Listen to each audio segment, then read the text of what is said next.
Thank you all for coming too. I know you have many choices, and thank you for choosing this one.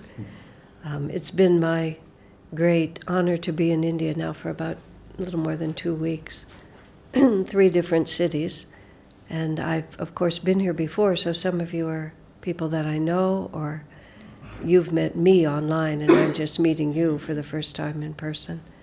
But it's it's a great privilege, is how I feel it, to be able to meet with people who are interested in what is so important to all of us, which is Master's teachings, Swami's teachings, and the path from delusion to freedom, which is where we're trying to go.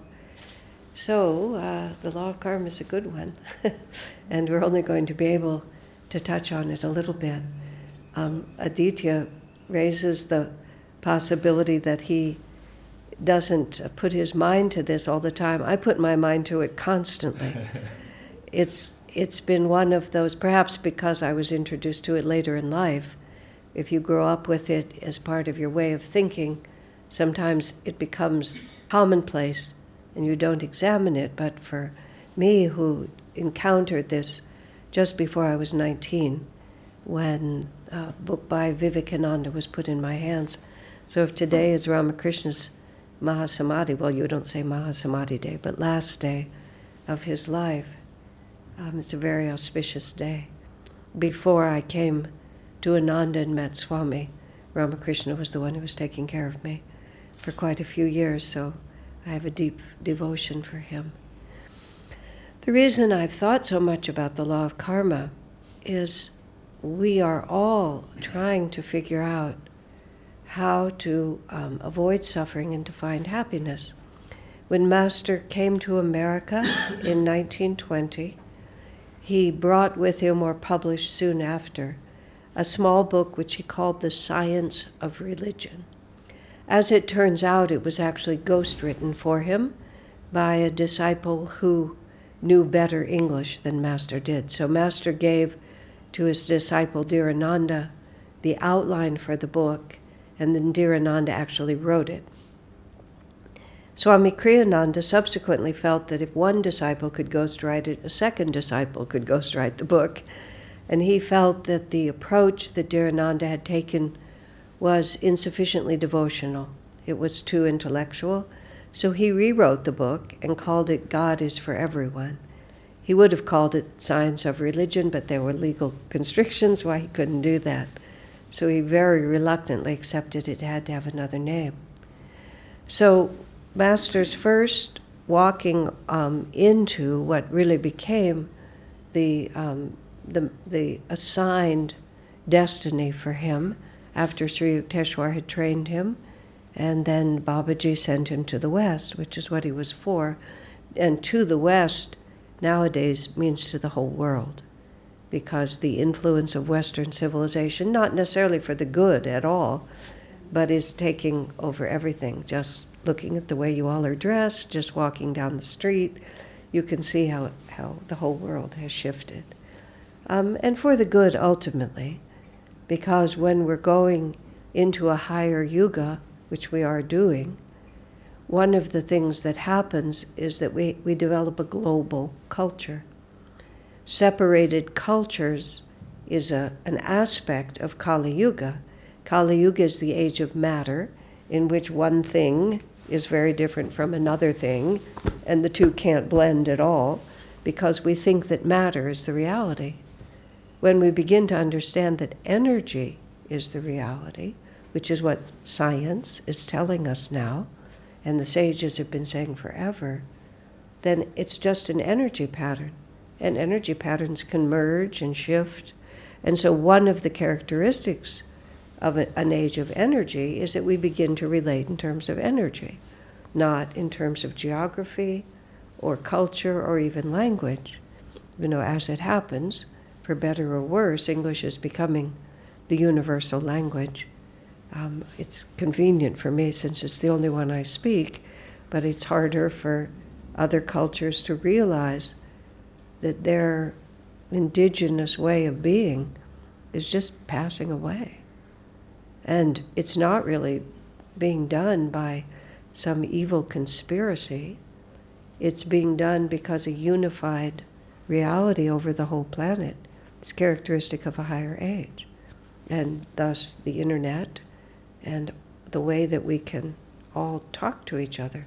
For several years, when I was more or less confined to quarters, as all of us were, I just set up that camera, and every day, sometimes more than once a day, almost every day, I just talked into that camera. And by the time the whole COVID cycle had ended, I was connected with tens of thousands of people all around the world without ever leaving. I just came downstairs from my bedroom and sat in my living room and then went upstairs to my bedroom, and this entire new reality started. And that's, where we are and what we're doing now. And all of this going back to where I started, when when Master brought forward his book, The Science of Religion, he was trying to take it out of all of the customs and habits. Swami Kriyananda later, many years later, put it this way when he wrote the book, The Hindu Way of Awakening. And it was a book he'd set out to write 20 or 30 years earlier, but it took him that long. And he defined in there that religions have two aspects. And one he calls is the way of belief. And he said, we try hard to create unity through the way of belief. He said, but it just can't be done. And he talked about a ecumenical program he was part of here in India, I think back when he was in India in 1960, 61. And it was Hindus and Buddhists and Catholics and Protestants. He said everybody was being exceedingly polite to one another, but you could feel inside of each one the steely conviction that their position was still the right position. And he talked about how one of the Catholic or Protestant men got up and said very proudly how happy he was to be invited to speak about our Lord Jesus Christ like this. And so even though we're all being polite, if Jesus Christ is our only Savior and you go to hell unless you accept him, that puts you in a difficult position in regard to others who feel differently than that. So Swamiji said, even though it's well-intentioned, if we're talking about the way of belief, it's always going to be a very mediocre compromise, because we just all have to suspend what we really believe and be really polite to each other, but there's no real meeting of the minds, because it's different. Different cultures have different ways. And Hinduism, God knows, and God alone knows, is extraordinarily complicated. And I'm just delighted by how often my friends here will just bring up, as a matter of course, some esoteric aspect about some esoteric deity I've never heard of, and their whole family relationships, and thus the necessity of this particular kind of puja. And I'm just awestruck, because it's so old and so layered. But then Swamiji writes, so there's the way of belief. But when we get into the way of awakening, he said, all of those beliefs become irrelevant, because the only purpose of those beliefs is to affect our inner energy and therefore to change our consciousness. And all true religions, I have to say, because especially in the US, people just make up religions kind of randomly. And because we're such a new country with no tradition, to us it's very natural that you just make up a religion. And nowadays it's even rolling out more dynamically and amusingly, just because you get certain tax benefits for being a religion.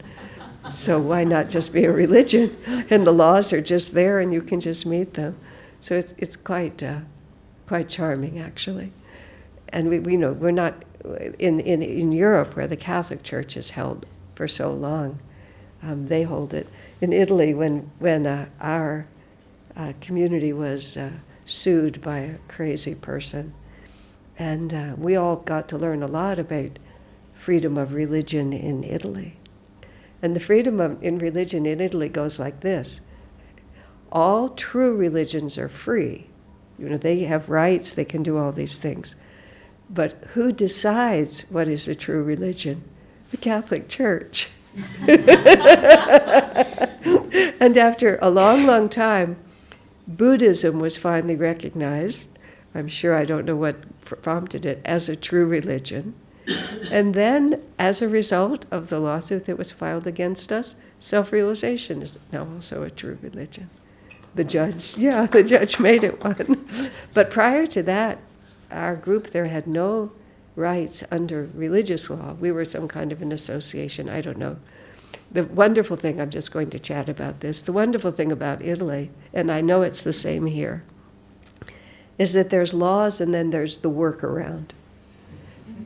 And when we were there in Italy and we wanted to build this Temple of Light, which is there now, and there were all kinds of land use restrictions, we, naive Americans, just sailed into the government offices and, try to find out how we can build a temple, and we got nowhere, just absolutely nowhere. So finally our much more sophisticated Italian friends went in and basically didn't ask what are the rules. They said, how do we manage to build a temple? They didn't ask what the rules were. So then they got together with the officials and decided that what we really needed on our agricultural land was a barn. So we worked together to build a barn. We built a rather lavish, a nice barn, considering it was only going to be for animals. And then a number of years went by, and for some reason, the inspectors had to come out and say, "Oh, this is not a barn," like this. And we looked at it and we said, "By Jove, you're right, it's not a barn. Now what do we do?" Well, we pay a fine, and that's that. So now we have a beautiful temple and it's all worked out. And it was never illegal. It was just the way we work all these things like this. Now, why I brought all that up, I don't even remember, but here we are. How about churches but inside all of the rites and rituals and dogmas which get so involved, or for one reason, and that reason is to change the way we feel, isn't it? Why do people get involved in religion? Because it's to change the way we feel. Somehow we sense that this will help us, and this is Master's book, The Science of Religion. He reduced it down to two very simple, instinctive, compelling human realities. We want to not suffer, and we want to find happiness. If you look at your life, no matter how complicated, no matter how wisely inspired or insanely stupid we did it, we always did something because we thought it would reduce our suffering and increase our happiness. And that's what the masters come, that's why their message is so compelling, because not only by the words they speak, but even much more deeply by the vibrations that they send us, they give us the possibility that in relationship to what you're teaching or in relationship to you, I will suffer less and have more joy. And then gradually what happens is the avatars come with a great revelation because they have a direct experience of the nature of joy and the nature of suffering. And their direct experience is really very simple, and this is the way of awakening, which is there is a transcendent, eternal reality of which we are a part, and everything else that we think of as real is just an illusion, that our true nature is bliss. And what we have to do is we have to get more and more in touch with that bliss. Now again, I'm using that phrase, true religion, which is Sanatana Dharma, which is what India has always preserved in all of the multiplicity of ways of belief. What this culture alone has preserved is the understanding that in the end, it's all inward. And on that level, we're all of one mind. Whether we celebrate the Sabbath on Saturday or Sunday or not at all, whether we do puja or go to Mass and take communion, whether you're Jewish and you on Friday nights you light the candles and do the whole thing in Hebrew, it doesn't really make any difference. The whole point of it is to avoid suffering and to find happiness. And the Sanatana Dharma teachings add in and have preserved much more of the original revelations. Not Hinduism per se, but Sanatana Dharma has done that, of the original revelation. And there we have in the Bhagavad Gita, whenever virtue declines and vice gains ascendancy, I, the infinite spirit, take visible form to restore Dharma. And sometimes those characters come with marvelously involved and utterly delightful, as time passes, stories about everything else that they're going to do. But what they're really doing is they're just trying to cut away, as Swamiji often called it, the dead wood, all that has accumulated.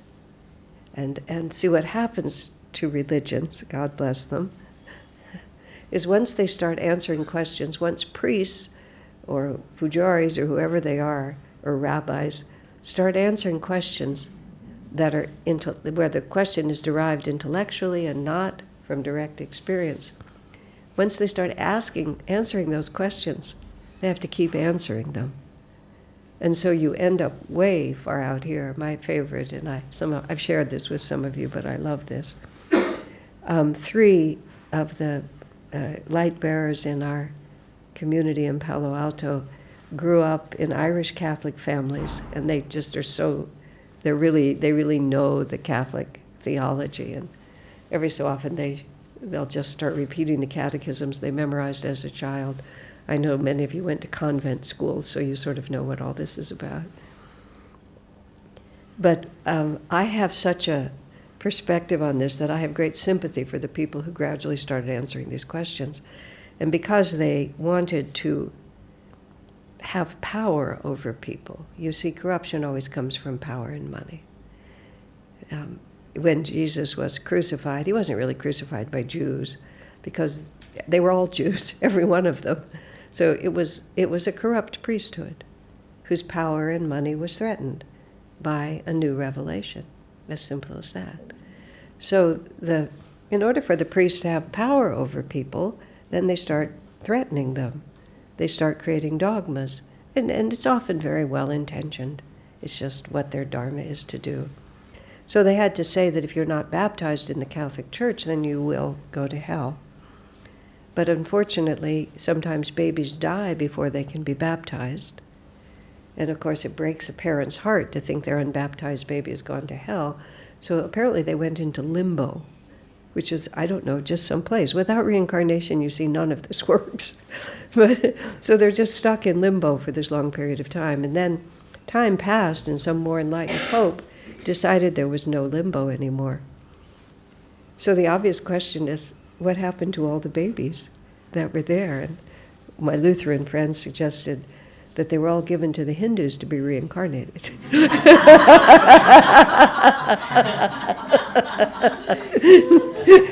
Which, if we could really work together, is a really good answer, don't you think? Because there's no reconciling it on the level of belief, but only on awakening. So when we come to the way of awakening, the avoidance of suffering, and the finding of happiness, well, and you have to have the 2 other elements that must be part of this. You have to have reincarnation. You cannot have karma. Karma just simply doesn't work unless you have reincarnation. You can rebel against it. Why can't I remember it? You can say lots of things. But unless you have more than one cycle of birth to death, common sense tells you that it's just too confusing. Because often the trajectory of an incarnation is formed by where you're born. You know, some are born to privilege, some are born to suffering, some have beautiful functioning bodies, some have broken bodies from the start. If it's a blank slate until you have that body, any thinking person is going to reject that as a ridiculous theory. But if you add in the idea that this is a longer journey and that we put on these bodies just like we put on our clothes, all of us got up this morning and had to decide, what we would cover ourselves with today. It didn't change in any way our essential self-identity. We are still the same person, but today we're clothed in whatever we happen to be clothed in. The cycle of putting on and off a body is much longer, but in our actual understanding of it, it's not any different. There's a consistent self that covers itself, but because the span of one lifetime usually is so long, and because the power of Maya is so intense, we lose track of the fact that we were here before and will be here after, that the eternal self within us is never changed. And what happens is not that we become this limited being, because at death we just walk away from it. I've had what I would call the privilege of being present on a number of occasions when people breathed out for the last time. Incarnation begins when you inhale as a baby, and if you're wanting to know astrologically, you need to, the moment of inhalation is when the incarnation actually begins. My friend, actually, Keshava Betts, who grew up to be very interested in astrology, he was born into an Ananda family, and he was born at home, and his mother had one person in the room whose only job was to notice when he inhaled for the first time. So he has the most exact birth time. But because it's a circle, death happens with an exhalation. And if you've ever been on a death watch, it becomes just listening to the breath. I mean, if the person doesn't die suddenly. It'll slow down, and often they'll inhale, exhale, then there'll be a long pause before they inhale again. And everybody is just waiting to see what happens. Then there'll be one more inhalation, and then you'll wait one more time. But at some point, there's that final exhalation. And here's the point that's so remarkable about this, especially if there's been a vigil, is that all your attention is focused on that person and their body. And you're just going with the inhalation and exhalation, sometimes for a long period of time, sometimes even for days.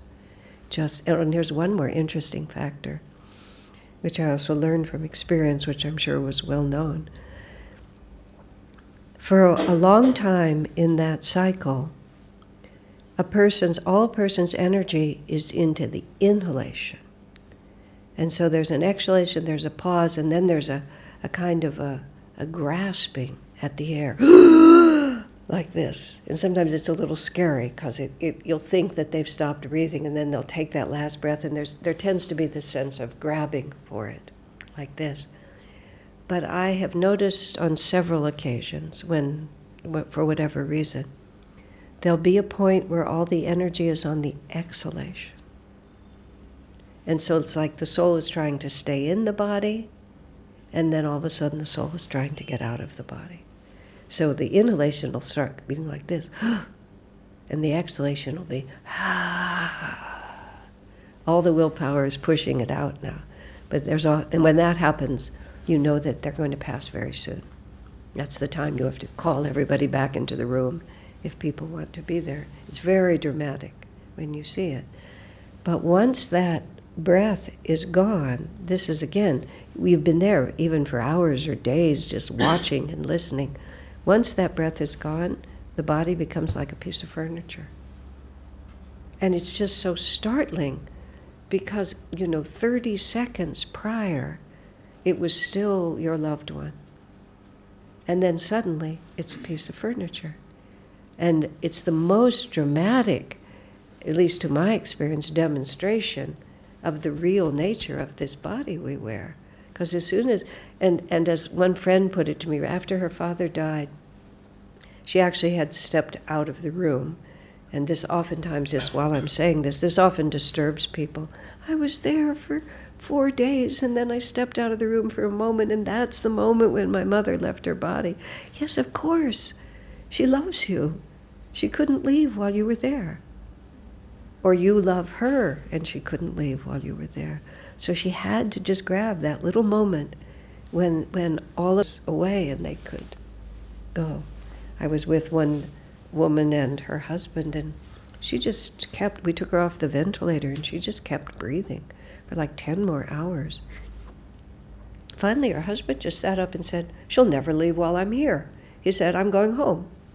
We're in the hospital, as it were. And he just walked off, and it took her still about an hour more. But as soon as he left, everything changed. And so it's a tribute to how much your family loves you, your people love you, not the opposite. It's just the opposite. And they're having to shed all those relationships anyway. And so sometimes they need that solitude to do it. Rather than mourning, oh, my loved one died when no one was there, it can also be a grace. Because it's over. You know, this incarnation is over. Not the love you bear for one another, but the form in which we have experienced it. You see how different that is? Kali Yuga says form is everything. Dwapara Yuga says consciousness and energy, above all, energy is everything. Energy never dies. It just moves and takes another form. So that's why, again, reincarnation, we come back. When I asked Swami a question about reincarnation, he said, what brings us back is 2 things. This is well worth contemplating. Longing, which is obvious. I want to be with you again. I love you. We had a wonderful life. I long to be a movie star, so I'm going to get into a family where I'll be a lot prettier than I was in the one I had. You know, whatever it might be. I want to be rich, so I'm going to be born where I have opportunities. And of course, so those are the longings.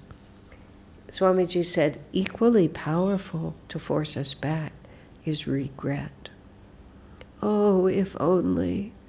Oh, if I had only had the opportunity, if I'd only gotten there in time, if I'd made another decision. He says that will draw you back just as quickly. So we often try to talk about detachment, but we just indulge our sense of guilt and regret. It's very, very important, especially, and this is coming into karma and how it works, especially in the last quarter, last of our lives, to reframe every experience and understand the positive side of it. And never to allow ourselves to build up all these thoughts, if only I could have done it differently, because whatever consciousness we have at the end, when we slip out of that body, that's the vibration that we carry forward. And if you haven't enjoyed it in this incarnation, you're not going to enjoy it in the next one either. So if we really want to shift those orientations that cause us suffering and do not bring us happiness, and here's where we're coming to the law of karma, you know, how all this works. So reincarnation is essential because cause and effect operates too slowly. Karma has many simple definitions. One is simply cause and effect. Actions have consequences. This is basic science. You don't need sages and religions to know this. Actions, you put out energy in a certain way. It's an interconnected universe. No action can be separated from the entire creation. The physicists, the subtle physicists, are doing all these experiments about, you know, something happens tens of thousands of miles away, and it affects something over here because it's one continuous flow. And this is where all these scientific understandings are so fascinating. There's a book published by, it's not actually published by Ananda, but it's written by a devotee. It's called The Physics of God. It's a fascinating, wonderful read. I think you can get it online or through an ebook. It's well worth reading. But he talks about all this interrelationship. So there's the cosmic interrelationship, but there's another part of this, and this is karma, reincarnation, and the chakras are all a set. Because the chakras are the energy pattern that determines who we are and how we behave. That energy pattern exists in the center of our being, but it's not a physical reality. It's a field of energy. And when the physical body dies, and the chakras are part of what Swamiji called the astral anatomy, which is the energy pattern that creates the physical pattern, but is not actually physical and is not affected by it. I had a woman write to me once. She was very distressed because she'd had a hysterectomy, and she was told that her second chakra had been removed, and she wanted me to help her compensate for that operation. I wrote her back and I said, that must have been one very unusual surgeon. No, there's not a chance in the world that your chakras were removed by surgery. It just can't be. It's an energy pattern within us. And nowadays we have all these wonderful movies and things about death and reincarnation, where people die and then the same actor stands up and is now a non-physical. And they're wonderful. Many of them are wonderful stories, but they also give us a really interesting picture.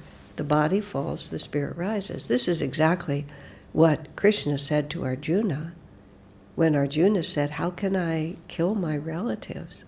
And I'm going to paraphrase my understanding of what Krishna said, but what Krishna said essentially was, you kill the body.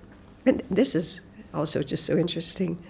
Here's his guru, and he's, putting a weapon in his hand and going to telling him to just take the life of all these people. We like to think of the spiritual path as sweet. We don't think of it as murderous. Thus the Arjuna-Krishna Mahabharata story.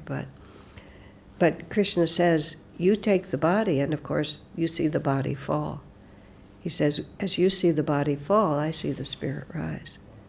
So which of our perceptions is really the true perception? Well, of course, both of them are the true perception, and so he sent him out to do this. So when we have the television and movies now, the body rises, and interestingly, the self, the person, is still the same person. It's the same actor, same personality, same attachment, same feelings, and then whatever the plot is, it's carried out from that. But that's actually accurate. When I was talking to Swami once about death, he said it to me like this, Asha, nothing happens when you die. He said, just nothing happens. I mean, any more than when this day is over and I take off my street clothes and put on my pajamas. I have put on my pajamas, and they have a certain day is over, time to relax feeling about them, but I haven't fundamentally changed. My feelings, my wants, my desires, my happiness, my sadness, it hasn't changed. This is what Swami was trying to say. And because the astral world, although forgotten when we're in the material world for the most part, is extremely familiar to us. Is a place we've spent lots of time in. So when we suddenly find ourselves in it, especially if we've meditated and have any relationship to a greater reality, it's just like, oh, here we are. Just, oh yeah, I remember this place. And in fact, what everyone says is we realize, how could I have forgotten?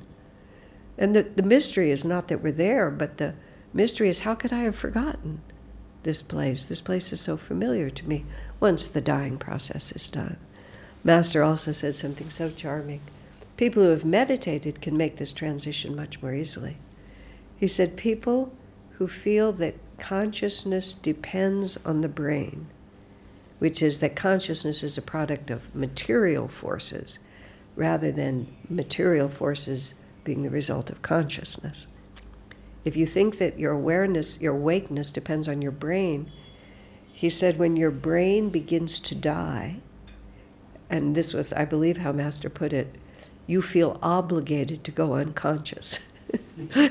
Because you don't believe you can be conscious without a brain. I'm losing my brain, therefore I must be unconscious. And he said sometimes such people don't even wake up in the astral world.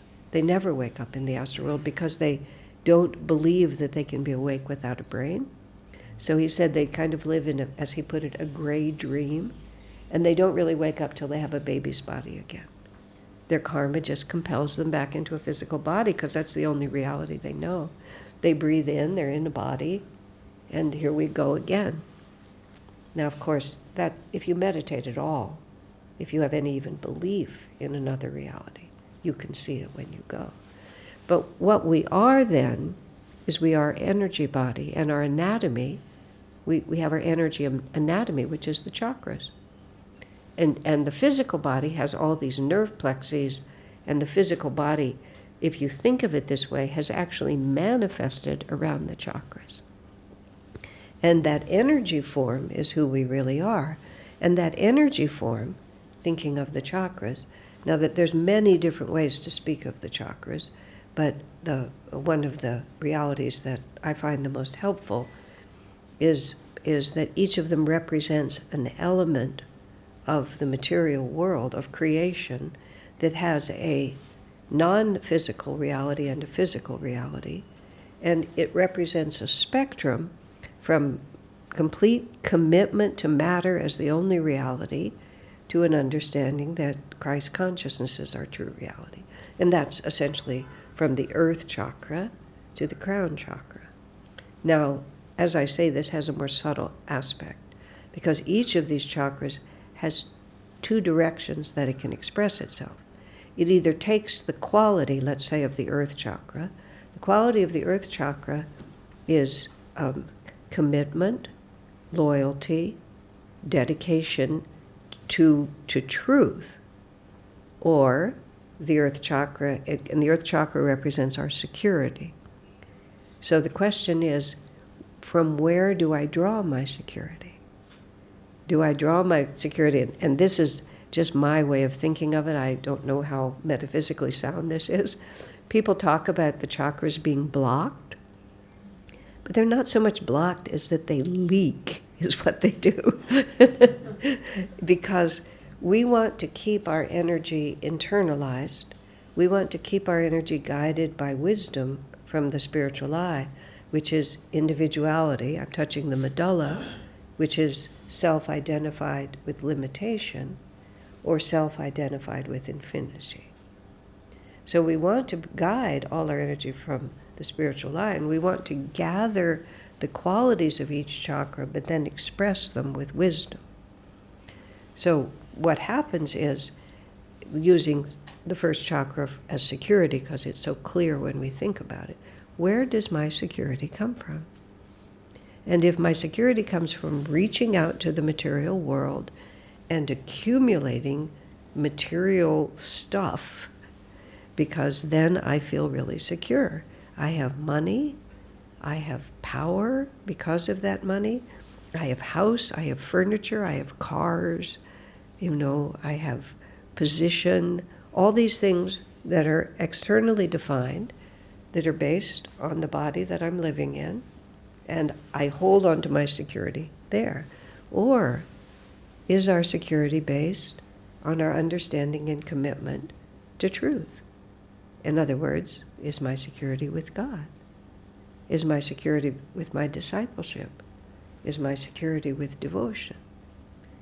And so the energy either leaks out and gets spent trying to establish itself in the ephemeral world, or the energy is held in relation to the spiritual eye and then used wisely. And that may still mean that we accumulate money and home and cars and position, But our inward vibration in relation to those things is we're doing them because it was the guided by wisdom, guided by intuition. This is what I was born to do. But my sense of security and self is not tied to the limitation, but is tied to the eternal. So because we are egoically identified, which is what Master said is the medulla. This is one of the fascinating things that Master suggested that is not common elsewhere, which is that there's a positive and a negative pole to the sixth chakra. And because the sixth chakra is self-definition, is individuality. It's the jiva, because individuality is also eternal, which is really quite remarkable, isn't it?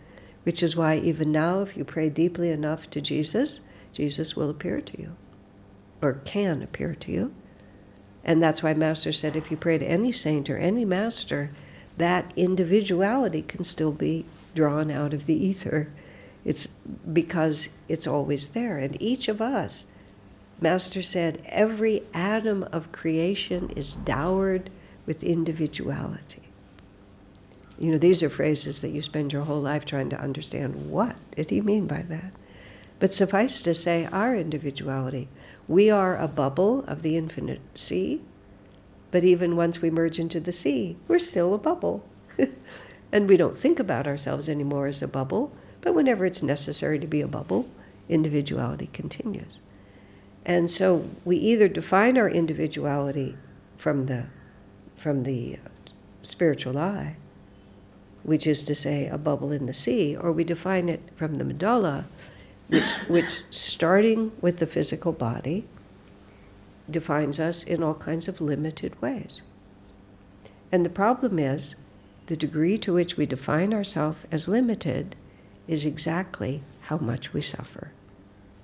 Because once we are a separate individual, dependent upon realities that are by definition ephemeral and therefore ultimately are going to go away, we are vulnerable to suffering. And insofar as we make decisions to support the ideas of our separateness, to that extent we also limit our happiness. So this is the science of religion. Awakening is to understand who and what we really are. It's not to acquire something. It's not to win the favor of God by, doing all the rituals properly. It's simply to realize who and what we really are. Now, because we're identified with limitation, and because in all of the 5 chakras, less than, especially here, all of them are qualities of life, and every one of them, every single time that we make a decision, have a feeling, every single thing that we do affirms what we truly perceive to be the reality of our incarnation. Not what dogmas we adhere to, not what intellectual ideas we can spin, not what self-images we carry and try so hard to put out to the world, but what we actually believe.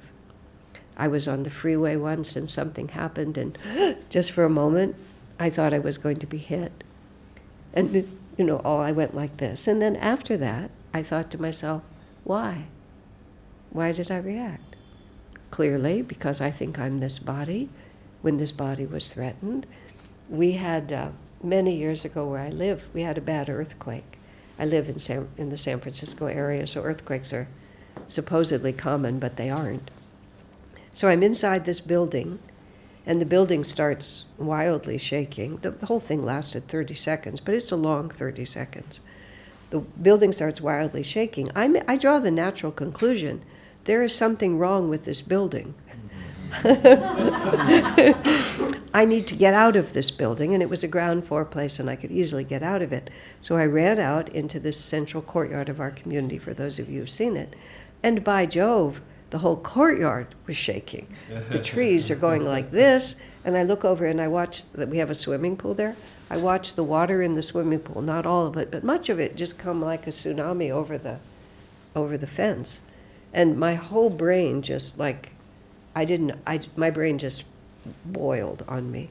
And I started making alarming noises, like this.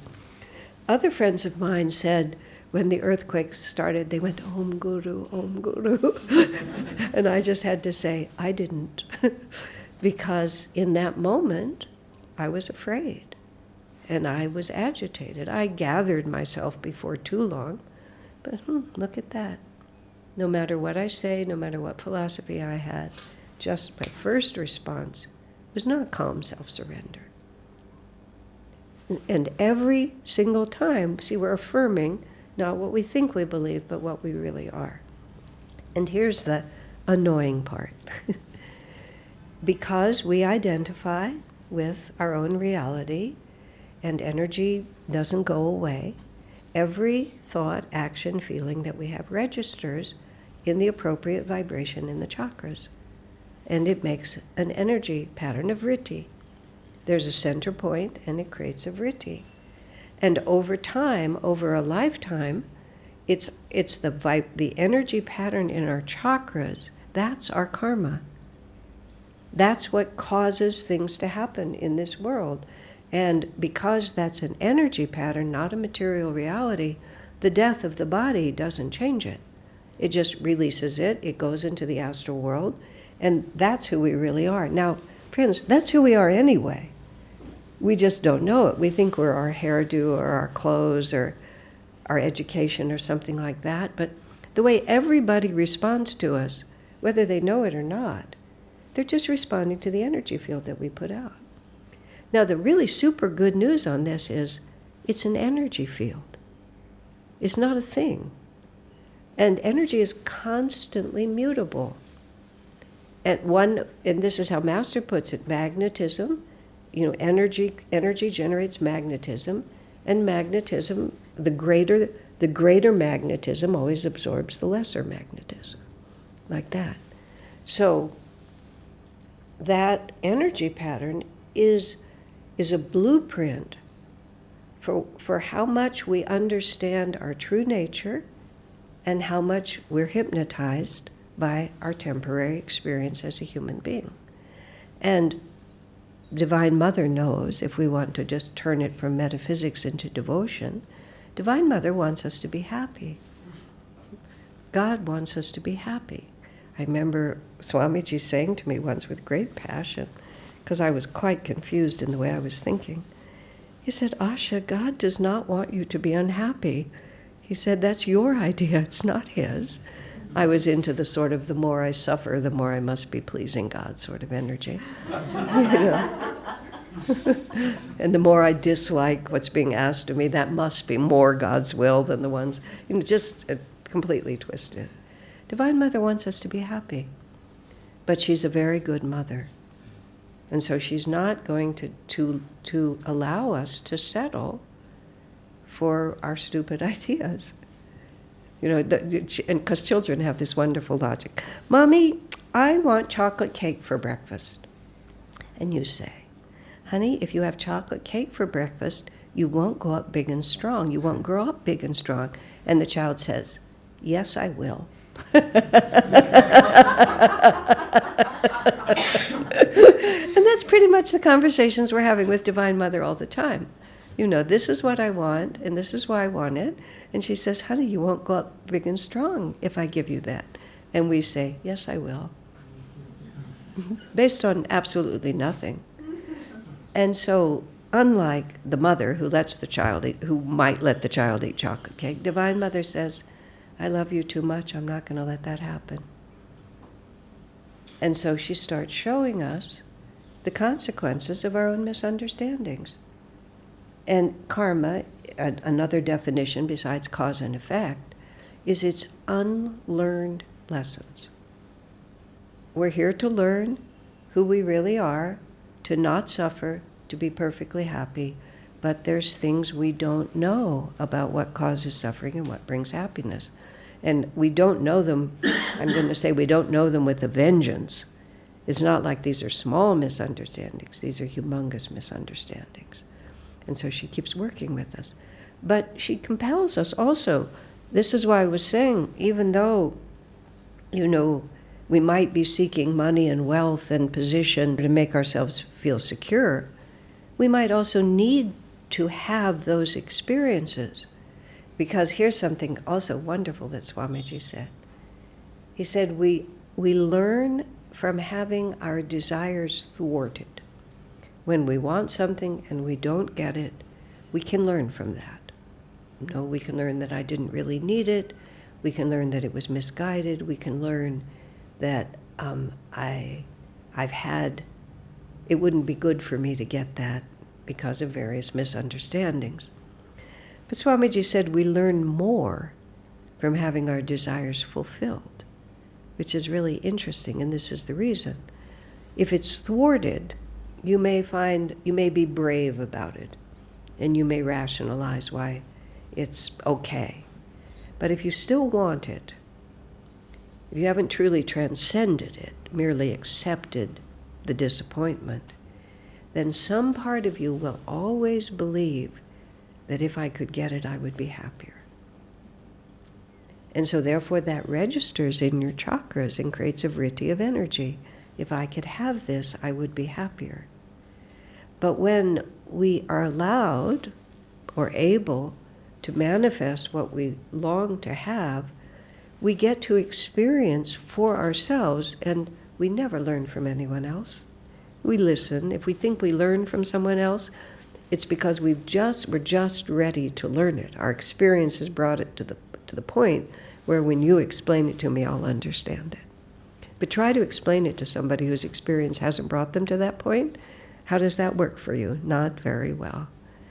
But when we get what we want, happy marriage, wonderful children, artistic skill, adulation of the masses, whatever it is that we long for, good health, physical beauty. I saw this woman in the newspaper, and she was some kind of a starlet coming up. It was actually in India. She was an Indian starlet, a Bollywood. She was my gosh, she had a perfect everything to be a Bollywood person. I just looked at her and the thought just came to me, my gosh, how many incarnations have you been working to get that body at just the right time so you could be just who you wanted to be? Of course, that body will age, but she was not thinking about it at that point. But when we actually get what we want, and especially if we get it and we're happy with it, we find out that it's still not enough. And then no part of us is held in a vritti that says, if I could only have this, I'd be happy. And this is why it's very important not to ever, denigrate your own desires or denigrate the things of the world. People try to create detachment by saying that things are bad or ugly. They're not, because we want them. They look pretty to us. But what they are is, they're not enough. It's just as simple as that. It's just not enough. I've drunk this cup to the bottom, and I'm still thirsty. And then we're very content to go toward God, because we know what we're doing. Now, of course, you can see how long this takes, how many incarnations, because there's always, and this is Master's marvelous statement. He said the reason we incarnate so many times is because it almost works. Because if it doesn't work at all, we're much more inclined to repudiate it, at least temporarily, but if it almost works. The home was perfect. 2 of the 3 children were really good, but one of them was a lemon, My mother-in-law was awful. My father-in-law was wonderful. If I could just get the right mother-in-law and get that 3rd child in line. So we just make a tiny adjustment. And so we try it again with that tiny adjustment. And this time all 3 children are good, but the husband is a lemon, right? Mother-in-law is great, father-in-law is horrible, husband is a lemon, whatever. You can see how it goes. It almost works. And so that's the karma. That's the unlearned lesson. So when we go through our lives, we're just doing what our energy pattern compels us to do. And we should never be at war with ourselves. We should never call our desires stupid. They're not stupid. We've worked so hard on them. We've been working for millions of lifetimes to get to this point. There's nothing stupid about it at all. It's a very important unlearned lesson. You may say, why haven't I learned this lesson so far? But that's a real question. What is it? Why am I still doing this? And how long will I have to keep doing it? And Swamiji also said to me once, you don't get out of karma by doing it badly. Sometimes we think that detachment, at that particular time, he wanted us to live, to have a house next door to where he was, and there was this little cabin there. We had to build it into a nice little home. It's now the guest home, the guest cottage for Crystal Hermitage, for those of you who've ever been there. But I believed that as long as I was impoverished and lived in very, very tawdry circumstances, I was spiritual. So the idea that I would have to choose doorknobs and wallpaper and so on seemed to prove to me that I wasn't a spiritual person. So I thought, well, I'll build an ugly, badly designed house because that will prove that I'm still spiritual. And that's when Swami said to me, you don't get out of karma by doing it badly. So if wherever we find ourselves, there's a lesson for us in it. Otherwise, we wouldn't be there. If it had nothing to teach us, it wouldn't be a vritti in our chakras, and we would never have been drawn to it. But we want to live our lives in such a way that we learn those unlearned lessons for one simple reason. The unlearned lesson is what causes suffering and what brings happiness. And why would we not want to know that? And know that not just in a way that makes us look good to the multitudes, but so that in my own heart, I won't be drawn to things that are of no value to me. So we have to work very kindly with ourselves. As I was starting to say a moment ago, whenever someone says to me something like, oh, I know it's stupid to feel this way. No, it is not the least bit stupid to feel this way. You're a highly evolved, deeply dedicated person, even if you're not on this path. I mean, everybody is a deeply dedicated person. They're dedicated to their own salvation, whether we know it or not. If we're conscious of it, it's better. And so if we find ourselves in any situation, it's because it's the perfect opportunity for us to learn something we don't know and to get free. So karma is really our friend. It's a great friend of us, and we shouldn't lament it. Of course we have it. If you're not an avatar, you have something more to learn. And if you are an avatar, you probably already know it, and you're not really listening to me. You're just here blessing this environment in your, But otherwise, surprise, surprise, we have things to learn. And my feeling about whenever things really hard karma hits me, I say to myself, meeting this once was once too many. I never want to see this again. So what can I do to make sure that I never see this again? Very simple. I learn what causes suffering and what causes happiness. I pay close attention, try to understand. I find karma, reincarnation, and the chakras, throw in the yugas a little bit, but those three totally transforms the way we live in this world. Completely. Changes everything. Just the last COVID class that I did was actually on karma, chakras, and reincarnation. I don't know how many classes it is, but it was my half-hour classes in the morning, because I sort of felt like I'd really like to leave something here that might really help people. And I was able to go into it much more because it was, I don't know how many hours. It was a lot of hours. So, okay. Questions? Protestations? No, say it isn't so. Well worked out defenses against this. We'll also invite our online audience. Now is a good time to maybe write your question or unmute yourself, turn on your video and ask your question. Oh, I have a question.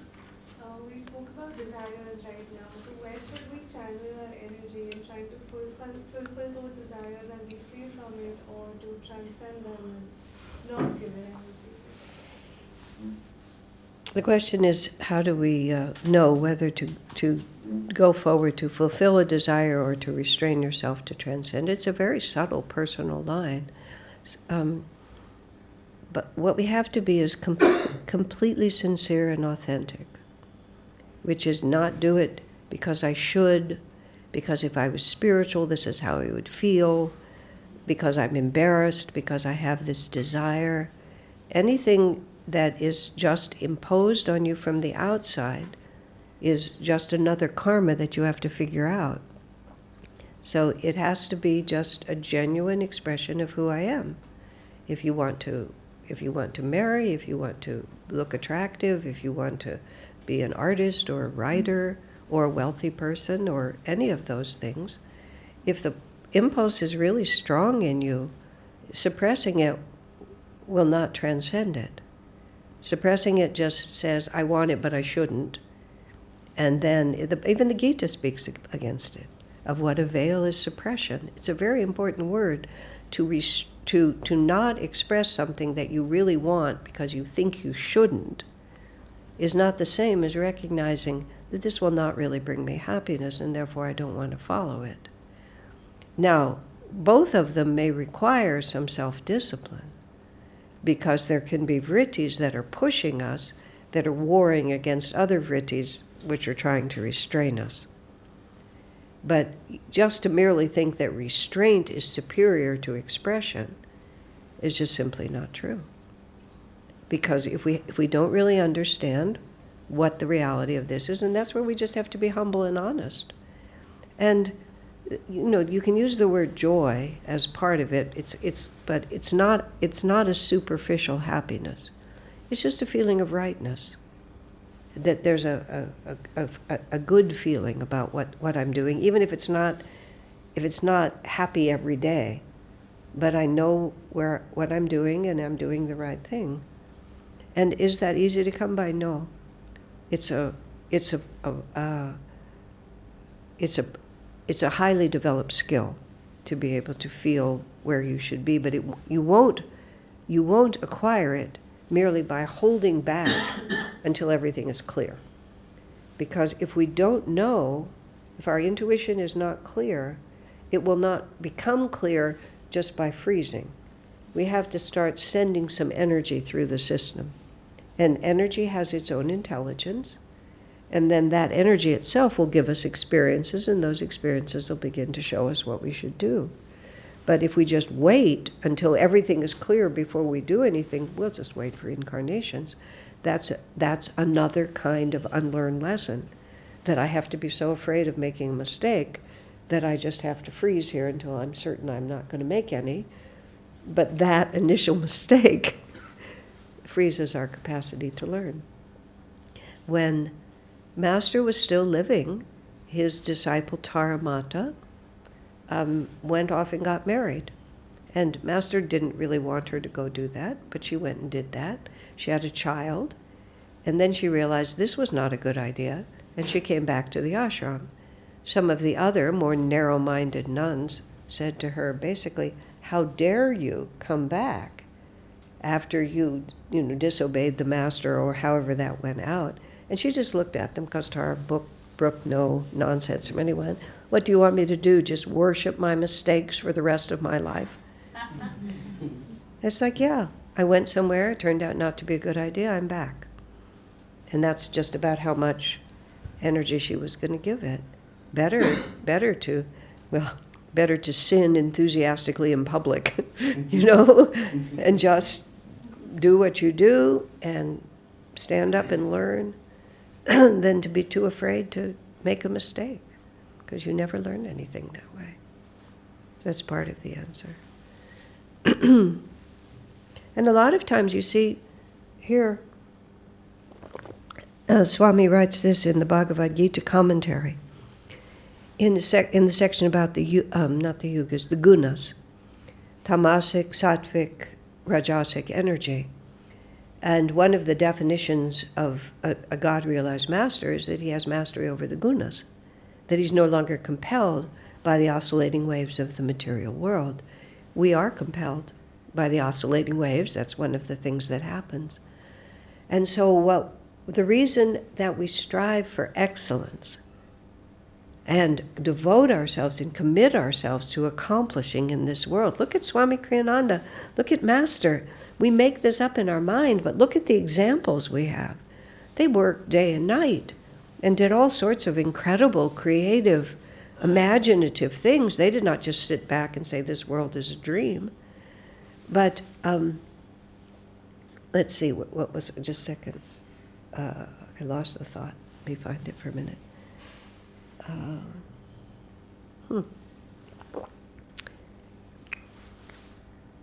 Oh, yes, is because we are compelled by the gunas. When we do bad work or afraid even to try, tamasic energy has a hold of us. When we put out a lot of energy but we're scattered and we're not intuitive and we don't know what we're doing, we're being compelled by rajasic energy. When we misunderstand sattvic energy and just try to be pious and kind all the time, but don't really become a channel for that power of the divine, we're not free. So the reason we try to accomplish in this world is not for what we do, but for what we have to do to change ourselves to accomplish it. And if it's something we have a natural talent for, or love anyway, or inclined to want, it's not what we're doing, it's how we're doing it. And if we do it for the sake of freedom, then we work out karma instead of creating more. Does that make sense? So we do it for service. We do it for love. We just, all these different reasons. Make sense? Very important question. Okay? Share something, it's not a question. Mm-hmm. It's an experience. So, when my mother was dying, If you're going to share it, you'll have to share it loud enough for everyone to hear it. Why don't we just turn this around? Okay. Go ahead. Uh-huh. so when my mother was dying, she was suffering a lot. Mm-hmm. And I could see that she was, she felt, like, oh, I'm suffering because of stuff I've done, and things like that. So one day I just told her that Devarshiji said, there's no bad karma. Mm-hmm. And she looked at me, she said, what do you mean? So I said, he said, there's no bad karma because everything comes to take us towards God. And she looked at me and she said, well, then it's all okay. Isn't that wonderful? After that, everything changed. Yes, of course it would change. Yeah. One of the comment was her mother was suffering on her deathbed, and then she told her what Devarshi said, which was there's no bad karma, because all karma just helps us to learn and get closer to God, and the mother just became, good, and everything is fine. And that is actually perfect. That was just what I was saying.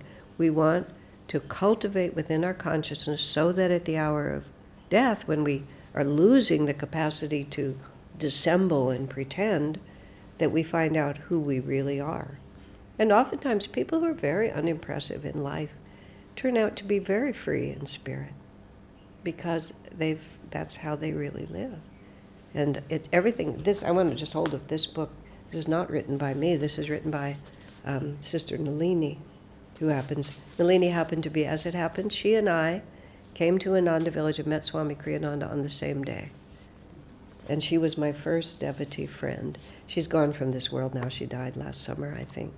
This is a collection of 20-some stories of people who were either devotees themselves or were close to someone who was a devotee. This is the story of their deaths, their passing.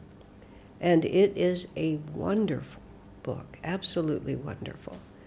And it's not appreciated as much as it should be. It's a great read, and they're great experiences, and they're very, very uplifting.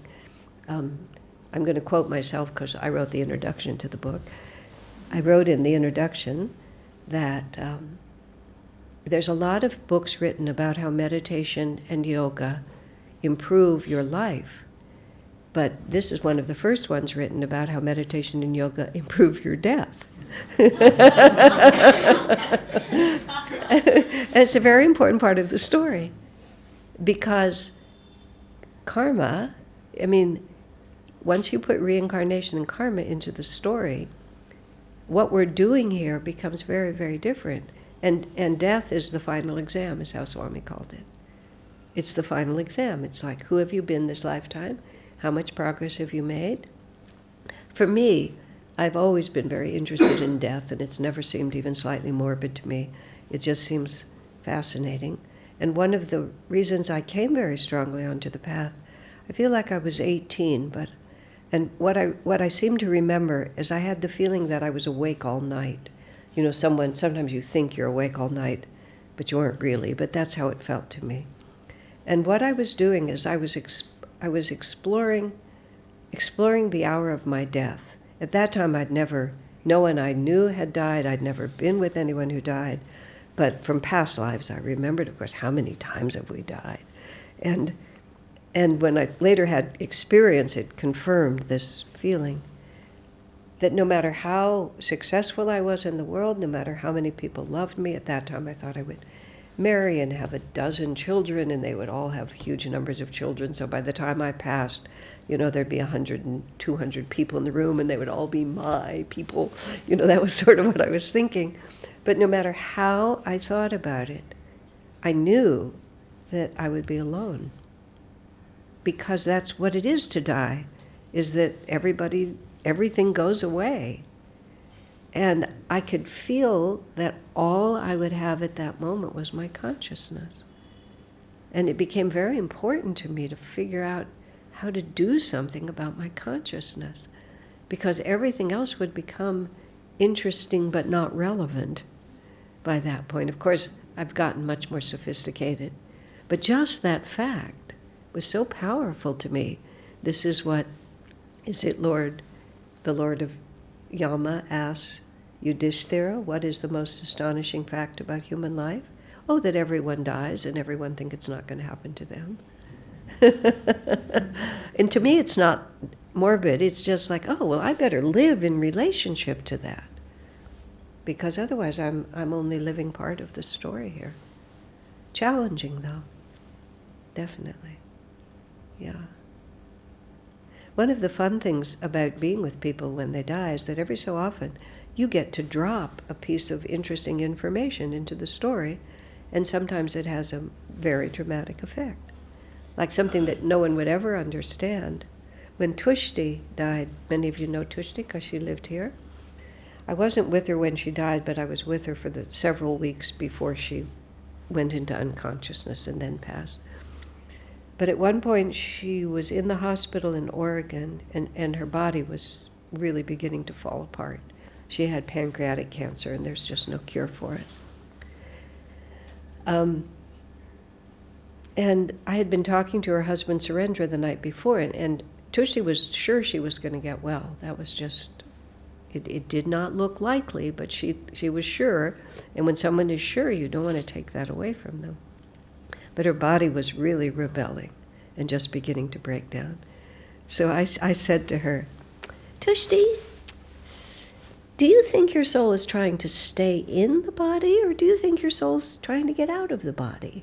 And, you know, I asked it that sort of innocently. She said, I think it's trying to get out. And then I said, then why are we in the hospital doing all of this? Oh, she said, yeah, you're right. And then she says, shall we tell Surendra? Because he wasn't in the room. But it was just the right moment. And, you know, before that, she wouldn't have heard it. She had just this, and she said, I thought I was supposed to get well. She was a little surprised. I thought I was supposed to get well. Looks like I'm not. And then everything turned in that direction. And a minute after she asked whether we should tell Surendra, which I knew he'd just been praying that we could talk about it. Then she said, I have a new iPad. Do you want it? You know, she was just, now that she was leaving, it was a whole different story after that. But that's what this book is about. You know, I don't know. No, of course, this was written before Tushti died, so it's not in there. Yeah.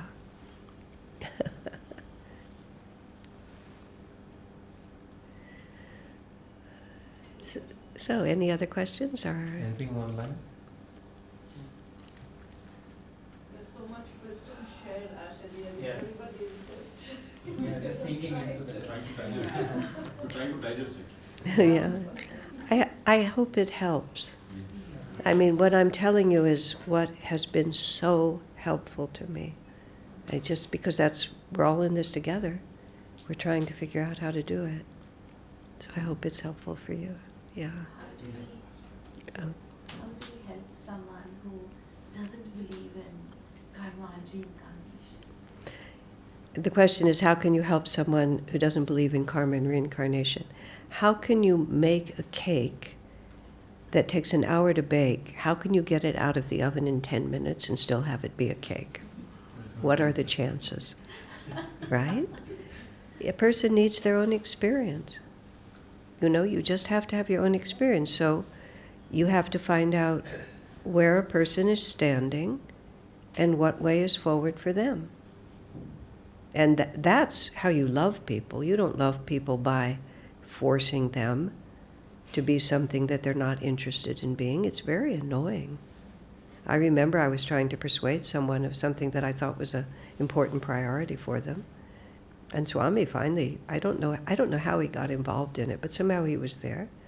And I said, "Don't you agree with me that this is a priority for this person?" Somebody said, "Oh, yes." So it wasn't that I was wrong. He said, "But you have to wait till they see it for themselves. And otherwise, what are you doing? You're just egoically trying to use power to impose your will on somebody who doesn't want it. So how can that be a spiritual action? We get it all twisted up in our head that it is, but this is part of karma that we don't know. This is an unlearned lesson. In the course that I gave, there's a whole section in there which is all about the progression through the 4 castes from the point of view of consciousness, having nothing to do with social life. How do we avoid suffering? How do we find happiness in each of those levels? The Vaishya and the Kshatriya are what matter. The way the Vaishya tries to find happiness is by controlling the world around me. I get enough money and I get enough power that I can control the world around me, and the world that we most want to control is the people around us because they're so annoying, right? Yeah, and they just cause us so much distress. But it's a very Vaishya way of dealing. Kshatriya is to do what's right, because it's right. And that means you support people in taking their next step, and you have the courage and the faith in God to let them do it. And not be terrified just because, guess what, they're not you. So, but is that easy? Oh my gosh, no. But that's why it's karma, because it's a real big unlearned lesson. So it's not that I'm not totally sympathetic when you watch people just doing things that are not going to help them. One of my friends, though, said to me once, really beautifully, "And how's that working for you?" About some really awful attitude I had. "And how's that working for you?" And it was just she asked it very sincerely. And I had to stop and think, and I thought, not very well. But if she hadn't asked me, I wouldn't have even thought about it. It was just what I was doing. I said this last night, you have to pray to God, and then you have to pray to the soul of the person you're trying to help. You tell me how I can help you. And often the answer is, no, you can't help me. Just leave me alone. Yeah. Did you have a question? Okay. Yes, Amina. To follow up on the previous question. So 2 types of karmas come to us, mainly, broadly. One is something we need to learn, situations or some people or things. But some come that you are good at in some previous life, and it's just that magnificent that is follows you. So how do you know the difference in a way? Well, if you're still doing something, even if you're good at it, that means, or should mean, that you haven't learned everything that that flow can give you. So they're not really different. Just because I've already mastered a great deal of this, you have to ask yourself, what's left for me to learn here? How can I perfect my skill? How can I perfect my misunderstanding? Or how can I turn this purely into service? In other words, let go of whatever identification I have or self-worth that I obtain from this, and let it just be something that I've managed to develop and now I can give back to the world. You know, in the position that I'm in, well, Swamiji, let's go with Swami, is better. Swamiji said, Master said to him, you've been eaten up with doubts in past lives. And Swami said now he had overcome all of that, but he had a karmic responsibility now to help other people overcome doubt, because he had been a doubter and he had created that magnetism. And he never said this, but also quite likely, because he's probably been a powerful magnetic person for a long time, he may have inspired doubts in other people by his doubting. So even though, you know, he doesn't have that feeling anymore, he's still balancing the karma. I think I have used the gift of articulation to persuade people to a lot of really bad ideas, like revolutions and politics and God knows what else. And so I have there's a big karmic hole over here that I have to keep throwing better ideas into. And it crossed my mind that I might someday get to even. And then it would be done. But I'm so far from even now, I just keep pouring it in. And then I try to figure out, well, how can I do this better? What's the growing edge for me? How can I disidentify from what I'm doing? But this is a natural ability I've had. I joke, I probably came out of the womb and said to my mother, "My, that was an interesting experience down the birth canal." And you know, the womb was a little small. I'm sure I just started commenting on my life, you know, just from the beginning, because it's just the way I'm made. I watched this woman, she came in with her little girl. Girl was about 6, to the place where I go swimming, the YMCA. She comes in holding the little girl's hand. The girl is talking. And I could hear, she was a bright girl, and she wasn't just gibbering. She had ideas, and she was sharing them. The mother and daughter went into the swimming pool. The child talked the whole time she was in the pool. The only time she stopped talking was when she was underwater. And then she came up with something to say. And the mother looked a little haggard. I went over to her and I said, "It worked out for me. It'll probably work out for your daughter," you know. But I was just looking at myself. So on a certain level, why would I just do what I could already do? But I've found a lot of reasons why I'm doing it. And also, I mean, let's start with, I'm helping Master. You know, this is my way of helping Master because he wants people to know these things. So we film, we post, we do all this because Master came to share these teachings. I learned them from Swamiji. This is a job. Yeah. And that's, let me pause for just a second. You know, it's good, that's the karma of fulfilling my own aspiration. I want to serve the Guru. And so naturally one uses one's abilities to serve. The more you use your abilities to serve, the freer you get. Because who knows, also, same karmic debt, who knows what terrible misunderstandings developed along the way. Yeah. Okay, good question. Did you have a question? Uh-huh. So Master has quoted somewhere, I will just paraphrase it, that environment is more powerful than your willpower. Uh-huh. And often we deal with that every single day. So, in my case, in my morning sadhana, I am very devotional, I am uncomplicated, I am very simple. Attending the satsang, to be with Ananda family, I am very much devotional. But when it comes to my profession, where I spend almost 10 hours a day, with the people, where material desires are there, competition, hate, jealousy, anger, politics, everything is there. And of course, I become a part of it since I have to be with them. So how to find a right balance where I can stay inward, because in that lifestyle there is no yamas and niyamas at all. And here we have to really stick to do's and don'ts of life, which we really love to follow. But there it is an exact contrast. So how to find the right balance as a yogi? First, I have to say I've spent my entire adult life in an ashram, so I'm not qualified to really speak. So I'm just really speaking from the outside.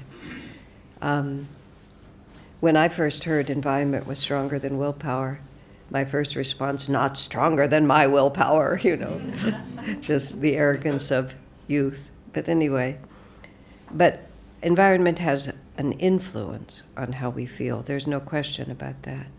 Master said that, and said it unequivocally and strongly, because he wanted us to recognize the influence of bad company and to seek good company. So sometimes things get cut in stone as if you're just going to be absolutely helpless. If you're in a bad environment, you're toast. It's much more fluid than that.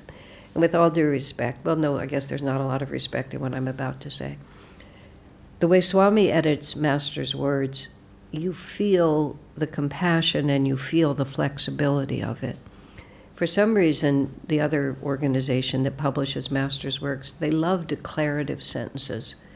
They love just cutting it to this, this, this, this.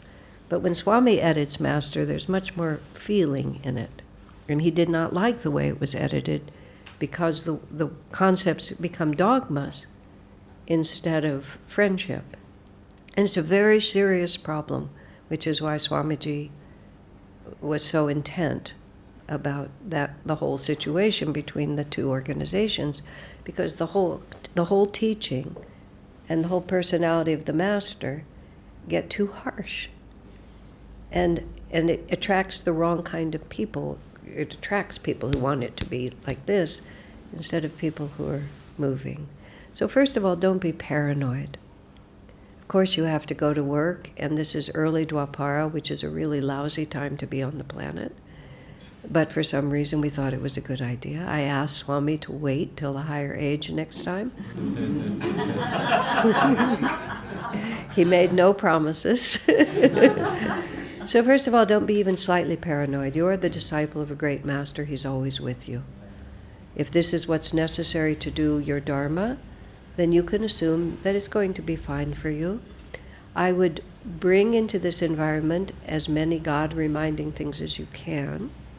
I used to tuck a little picture of Babaji just sort of right into my shirt, and it was on a piece of paper, and so whenever things would get a little hairy, I could touch it, I could feel it would even go crinkle, crinkle, crinkle, but quietly, and it would just remind me of what I'm really doing. A very successful businessman I know had a chair in his office that was inconveniently placed for anyone else to sit in, because in his mind Jesus was always sitting there. He never made a decision without consulting his true business partner over here. You put things in your desk, and you're talking to someone, you open your desk drawer and you've got a big picture of Master there. Put your Kriya petals in a locket and wear it around your neck.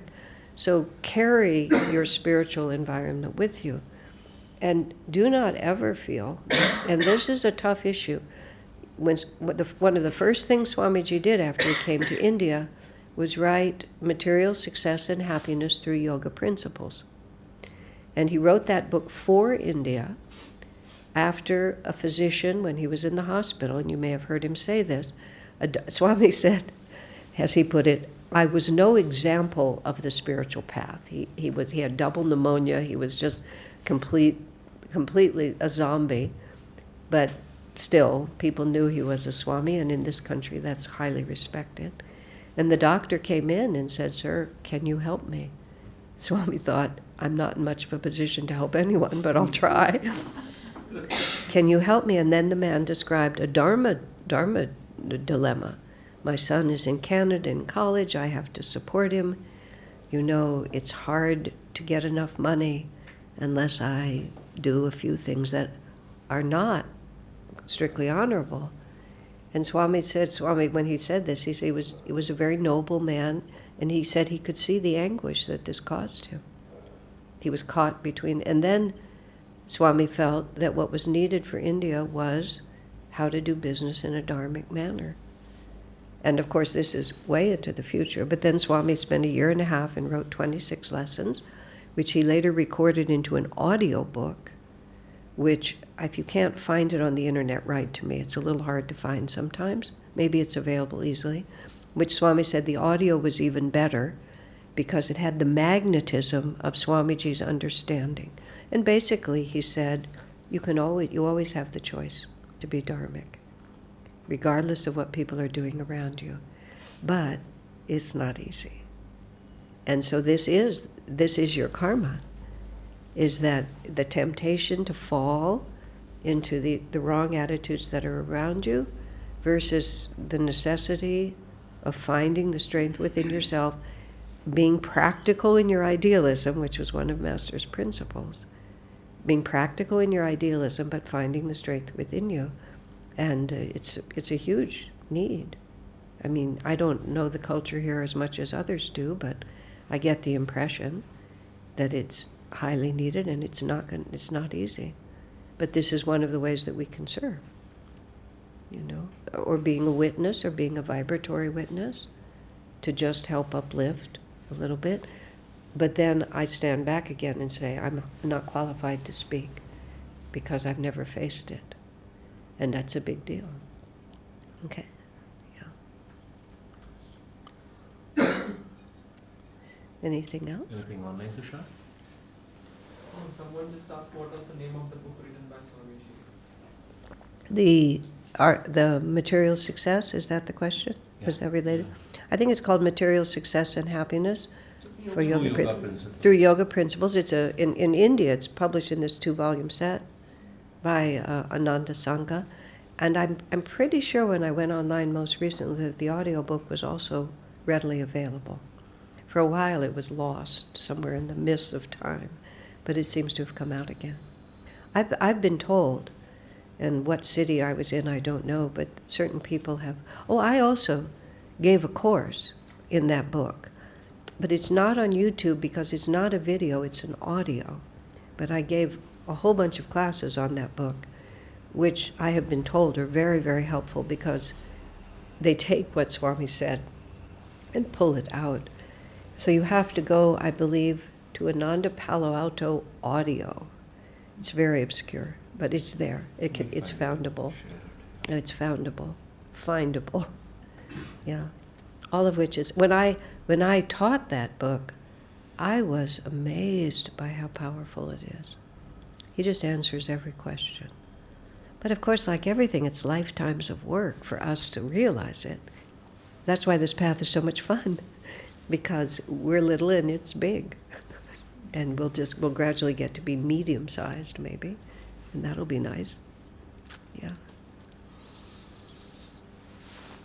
Okay, now. Oh, no, I'll invite our online audience, if your situation so allows, to turn on your video so we can have a nice look, have a colorful screen. And I'll take some time to talk about some books by Asha Ji that she's signing as she's going to different cities. And yesterday we had a wonderful class on miracles along the way in life, and that was based on this book, Loved and Protected, that Swamiji started writing, then asked Asha Ji to finish. It's a beautiful compilation, and of course those who are here can pick the book, get it signed, but I'm sharing this also for the online audience to see. Then Ask Asha, the compilation of questions that have come to Asha Ji, and she has answered, and some of the best replies for some very good questions are there. Swami Kriyananda, Light Bearer. I would recommend all the books, but highly recommend this book, which talks about Swamiji's starting of Ananda to all the way how he guided Ananda across continents, shared Master's teachings across the world for over 4 decades. And this especially a very dear personal favorite, which interestingly Swamiji, when he was coming to India, he had the thought that Indians know Master, but they would also like to know who is sharing his teachings, who is the disciple. So this is a beautiful book, Swami Kriyananda as we have known him, which has compilations of devotees across the world, how they knew him for 40 years, and so many beautiful life experiences with Swamiji, whether it was a letter, a word, a counsel, something they observed in him. So it brings Kriyanandaji, how he shared, how he became Master's teachings and how people perceived that through him. It's a beautiful compilation. I would highly recommend this book. And then, relevant to today's topic, Master's compilation of Karma and Reincarnation, where he goes in detail, literally point by point, what happens when you die, right after you die, and so many other things. How, especially like Ashaji was saying, these are very universal questions we have. Why was I not there when somebody passed away? Or how can I communicate with somebody who has passed away? Can I pray for them? How will it help them? Where are they? I mean, I'll just close by saying, because in the pandemic, this was a genuine question people had. Master gives 4 techniques how to see, talk to, communicate your message to somebody who's left their body in a subconscious way, conscious, superconscious way, and by including the grace of God and gurus. And this is a book which we normally don't read, but I remember Swamiji releasing this in India, and he was asking people, have you read this book? And he said it makes for a very, very good read. I'll read the whole thing over here. 2 Souls, 4 Lives, the lives and former lives of Paramhans Yogananda and his disciple Swami Kriyananda. This book was researched by Catherine Keravi, compiled by her, written by her, and she worked with Swamiji for over 10 years in bringing things together based on Master's comment that he was King William, who is known as William the Conqueror, or sometimes William the Great, depending on which version of history we choose to read. And Kriyanandaji said, he said, don't ask me, but one time I just felt that I was his youngest son, Henry I. And so Swami then went to the Los Angeles Public Library and researched and just found so many similarities between William and Master and Henry and Swamiji, not just for fascination's sake, but as you read, you'll see it had world-changing implications. Those lives then are, many of those things are relevant now. So Swami was making the case that take Master's mission seriously, the things he brought personally for each one of us, but also for the world. So I would encourage you to read these books and, of course, Transitioning in Grace. Finally, I don't want Ashaji's refill to run out signing all these books. Okay. But as you come, and we have a big satsang this evening too, so I'll invite those who've come now to, if you want to get your book signed, don't wait for the evening, it might be quite crowded. Let's do it now. We did a lot of book signing which ran to close for an hour yesterday. Let's do what we can now. Also, maybe you want to just get one book signed, but if Ashaji feels she wants to do as much as... Oh, I'll do as much as you want. Good Yeah, heaven. so I was- it's all between you and Ashaji. But books are here, Bhavani and Ashwini will be there All first. these books are good. All of Ashaji's books are there. Yeah. And, so anyway, Okay. but Ashaji, thank you so much for just bringing Masters. It felt like Master and Swami were sharing. They were so delighted with the layers you brought before us, how to apply them, how to perceive them. And I think we could we'll need some hours to introspect on this. As we said, to take this into the new year, actually it is a new year. Let's see how we could apply these teachings in our lives. Thank you so much. And thank you all for giving me your morning. It was a pleasure to have your company. Thank you so much.